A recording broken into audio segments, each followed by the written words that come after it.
Hassan Khannenje, he's the director of Horn International Institute for Strategic Studies. He joins me now live from Nairobi. So, Hassan, what do you make of what we are seeing right now, especially in the West Kordofan state?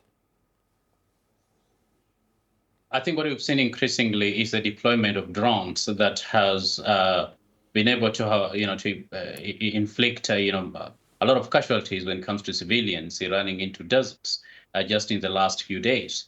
And this is likely to continue as competing forces, of course, try to gain an advantage.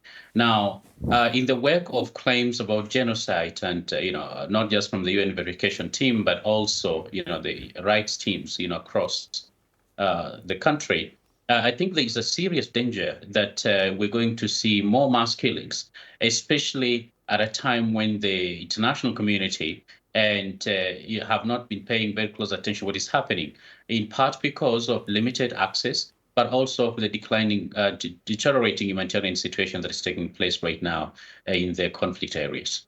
Right, and Hassan, certainly not the first time international organizations have highlighted that what we saw unfold in certain areas of Sudan bore the hallmark of a genocide. And now this latest report that we're running on the straps as well, UN experts saying RSF capture of Fasher bore hallmarks of a genocide, should not come as a surprise to the international community, should it?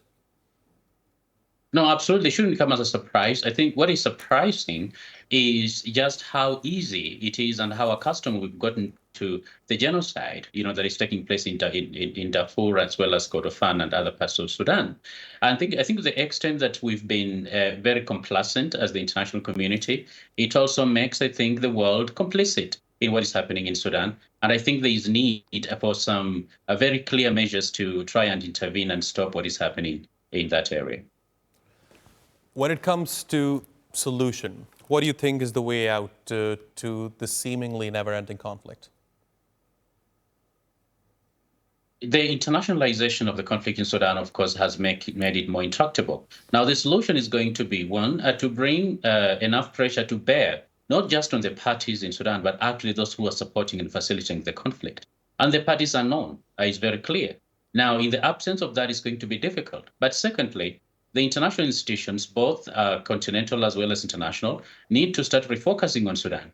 There's been many statements, whether coming from the United Nations or otherwise, but there's been very little action when it comes to actually bringing the sticks and carrots to bear to ensure that those who are experiencing the conflict and those who are funding and arming the parties, are held to account. And I think in the absence of that, it's going to be difficult. And so the solution lies in revitalizing the energies and the pressures on the parties, both who are funding as well as those who are executing the conflict on the ground. Hassan Khannenje, thanks very much for joining me here on TRT World. I really appreciate your taking out the time. Thanks for having me.